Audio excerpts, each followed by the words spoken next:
जय हिंद दोस्तों। लोग तो व्हाइट सीमेंट अपनी दीवारों पर अप्लाई कर देता है, लेकिन दोस्तों कुछ ही दिनों पर जब व्हाइट सीमेंट पापड़ी बन के निखर जाता है या फिर हाथ रगड़ाने से हाथों में उठ जाता है, तभी हमें एहसास होता है कि भाई साहब हमने लोगों का देखकर व्हाइट सीमेंट अपनी दीवारों पर अप्लाई तो कर दिया, लेकिन हमारी व्हाइट सीमेंट पापड़ी बन के झड़ रहा है, हाथों में आ रहा है। तो आखिर हमने गलती कहाँ किया है? दोस्तों अगर ये आपका प्रॉब्लम है या फिर आप लोग चाहता है कि हम लोग व्हाइट सीमेंट अप्लाई करेंगे, लेकिन वो प्रोसेस क्या है, इसलिए दोस्तों ऐसे 5 गलती अगर आप लोग व्हाइट सीमेंट लगाते समय इन 5 गलती में से एक गलती को भी कर देंगे तो दोस्तों जाहिर सी बात है आपकी व्हाइट सीमेंट पापड़ी बनने के लिए काफ़ी है। अगर इस 5 गलती को आपने नज़रअंदाज करेंगे तो आखिर वो 5 मिस्टेक्स क्या है व्हाइट सीमेंट में, जिसे हमें बिल्कुल भी नहीं करना चाहिए।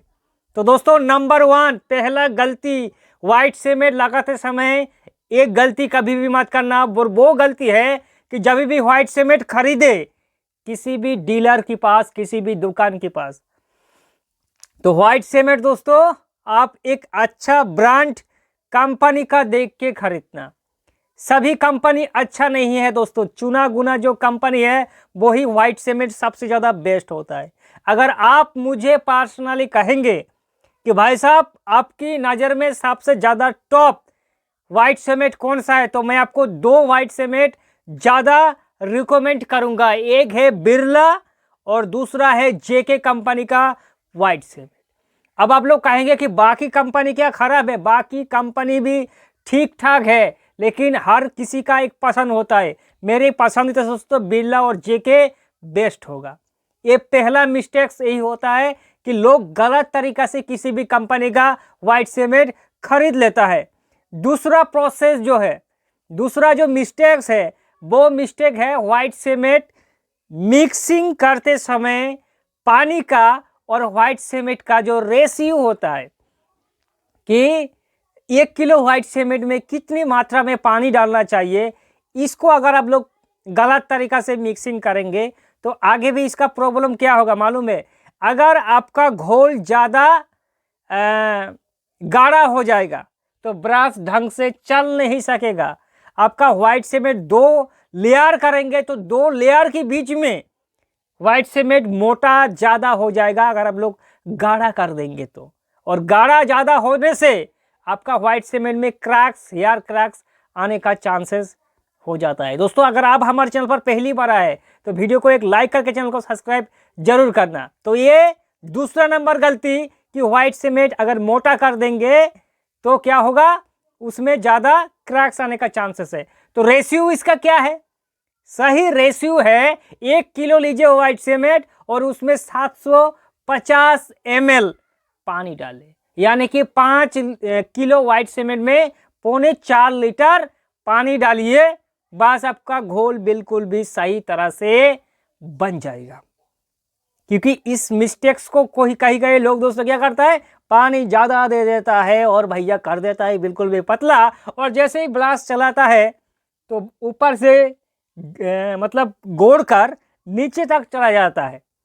उसके दोस्तों मतलब एक सही मेजरमेंट नहीं होता है, सही रेशियो नहीं होता है, इसलिए 1 किलो व्हाइट सीमेंट में 750 ml पानी डालें। ये दूसरा मिस्टेक। तीसरे मिस्टेक की बात करें तो पहले तराई 3 नंबर मिस्टेक, ये आपका प्लास्टर की दीवार है तो इसको अगर आप लोग टारगेट किया है कि भैया इसी को हमें व्हाइट सीमेंट अप्लाई करना है, तो सबसे पहले व्हाइट सीमेंट इसे लगाने से पहले भी इसे सबसे पहले एक कोट, एक हाथ दोस्तों तराई कर दीजिए। अब तराई कब करेंगे ये भी एक प्रोसेस है। मान लीजिए आपका पेस्ट घोल बन चुका है व्हाइट सीमेंट का, अब आपने इसको तराई कर दिया है।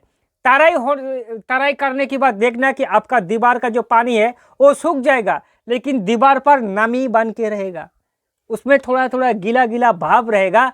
उसी टाइम आपको व्हाइट सीमेंट का अप्लाई करना है। और लोग क्या करता है दोस्तों, बिल्कुल भी सूखा हुआ है भैया व्हाइट सीमेंट को अप्लाई कर देता है और उसका बॉन्डिंग ठीक ठाक से बन नहीं पाता है दोस्तों। ये तीसरा गलती था।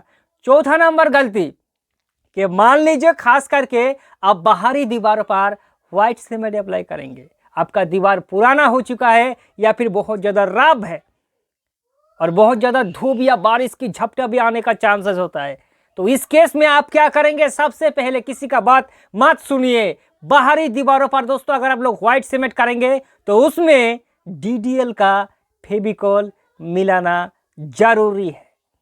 ये पेंटर लोग दोस्तों आपको नहीं कहेगा कि भाई साहब इसको फेविकॉल मिक्सिंग करें। मेरी बात सुनिए दोस्तों, अगर कुछ भी प्रॉब्लम आए तो आप हमारे चैनल पर आके गालियां देना दोस्तों कमेंट पर कि भैया आपने जो प्रोसेस बताया वो बिल्कुल भी गलत है। लेकिन दोस्तों ये प्रोसेस बिल्कुल भी 100 नहीं बल्कि 200% सच है। बाहरी दीवार पर व्हाइट सीमेंट में फेविकॉल मिक्स करें, आपका दीवार और प्लास्टर के बीच में एक ऐसी बॉन्डिंग तैयार होगा जो बहुत ही ज़्यादा ना तो पापड़ी बन के निखरेगा, और अगर आपकी दीवार पर कोई कमजोरी है तो प्लास्टर और व्हाइट सीमेंट के बीच में अच्छा पकड़ बिल्कुल भी हो जाएगा। ये 4 नंबर गलती। और जाते जाते दोस्तों 5 नंबर का लोग गलती कहाँ करता है, हमने क्या बताया दोस्तों 2 नंबर में कि व्हाइट सीमेंट लगाने से पहले भी दीवार को तराई करना जरूरी होता है। वैसे ही अब 2 कोट आपका व्हाइट सीमेंट कंप्लीट हो चुका है। मान लीजिए ये आपका दीवार है, आपने इसमें 2 कोट व्हाइट सीमेंट अप्लाई कर दिया है वर्टिकल और हॉरिजॉन्टल मोड पर। अब आपका कहानी बिल्कुल भी खत्म नहीं। आप सोचेंगे कि भैया व्हाइट सीमेंट तो हो चुका है, हमने डीजल का फेविकॉल भी डाला है, तराई भी कर लिया है, रेशियो भी ठीक ठाक लगा है, लेकिन इस दीवार को अगर आप लोग छोड़ देंगे, अभी नज़रअंदाज कर देंगे तो आगे क्या प्रॉब्लम होगा? बिल्कुल भी पापड़ी बन जाएगा। दीवार को व्हाइट सीमेंट लगाने की बाद कम से कम 4 से 5 दिन में 2 से लेकर 3 बार तराई करना जरूरी है, क्यूरिंग करना जरूरी है, पानी डालना दोस्तों जरूरी है। तीनों बात एक ही है दोस्तों। अब अलग अलग किसी को क्यूरिंग नहीं मालूम है, जो बंगाली लोग होता है भैया उससे तराई नहीं मालूम है, इसलिए दोस्तों मैंने बोल दिया कि पानी का छिड़काव करना अगले 3 से लेकर 4 दिन तक जरूरी होता है। इससे होगा क्या? व्हाइट सीमेंट दोस्तों बिल्कुल भी सीमेंट की कैटेगरी में आता है, और सीमेंट तभी पकड़ में आता है जब उसमें प्रॉपर तरीका से क्यूरिंग हो, पानी का छिड़काव हो, तराई हो। तो दोस्तों मैंने जो 5 आपको मिस्टेक्स बताया, इस मिस्टेक्स को अगर आप लोग एक भी करेंगे तो आपको प्रॉब्लम होगा। और यकीन मानिए ये तो बिल्कुल भी जनरल बात है दोस्तों, इसको आपको जुगाड़ नहीं करना होगा। जब आप लोग व्हाइट सीमेंट अप्लाई करेंगे इस चीज़ को ध्यान देके करेंगे तो दोस्तों लिख के रख लो 200% आपका व्हाइट सीमेंट में कुछ भी प्रॉब्लम नहीं आएगा। एक अच्छा बेस आप लोग रेडी कर सकेंगे। फिर मिलेंगे दोस्त एक नए वीडियो के साथ, तब तक के लिए जय हिंद और वंदे मातरम।